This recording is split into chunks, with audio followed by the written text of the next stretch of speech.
وہ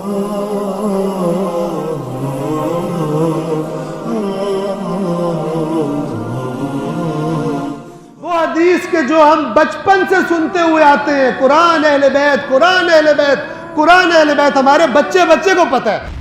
لیکن اسی حدیث کے بارے میں ہم میں سے اکثر کامن سینس نہیں استعمال کرتے کہ جس طرح اہل بیت کو چھوڑ کر دوسروں نے جرم کیا ہے، جو قرآن سے دور ہے ان کا جرم بھی کم نہیں۔ اللہ کے نبی نے کہا تھا جس نے دونوں کو تھاما وہ ہدایت پر رہے گا، اور اللہ کے نبی نے یہ نہیں کہا کہ قرآن کو مولانا صاحب کے ذریعے تھامو، تم مولانا کو تھامو اور قرآن خود بخود تھام جائے گا، نہیں، یہ اللہ نے نہیں کہا، بلکہ اللہ نے بنی اسرائیل کی سب سے گندی ایک بیماری یہ بتائی ہے کہ یہ تورات سے دور ہو گئے تھے، اپنی جو اللہ کی کتاب ان کو عطا ہوئی تھی اس سے دور ہو گئے تھے، اور جو ان کے مولوی کہتے تھے ان کے پیچھے آنکھیں بند کر کے چل پڑتے، اور پھر ان کے علماء کا، نیک علماء نہیں، علماء حق نہیں، جو ان کے علماء سو تھے، کرپٹ تھے، دین کی تحریف کر کے لوگوں کو خوش کر کے مال کھانے والے، جب انہوں نے دیکھا کہ یہ تو خود غفلت میں اللہ کی کتاب سے کٹ چکے ہیں، تو انہوں نے کتاب خدا میں تحریف شروع کی، اور بدترین جو ان کا انجام ہوا وہ یہ کہ رسول اللہ جب مدینہ تشریف لائے تو یہ کرپٹ علماء کے پیچھے چلنے والی عوام،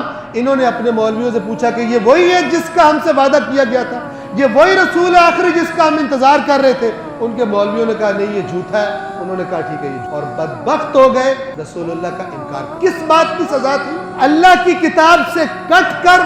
من گھڑت عقیدے اور آرزویں، اور قرآن نے جو ان کے من گھڑت عقیدے بتائے ہیں کیا تھا؟ ساری کرپشن، سود کھا رہے ہیں، بدکاریاں کر رہے ہیں، لیکن کہہ رہے ہیں جنت میں صرف یہودیوں نے جانا ہے اور کوئی جنت میں جائے نہیں سکتا۔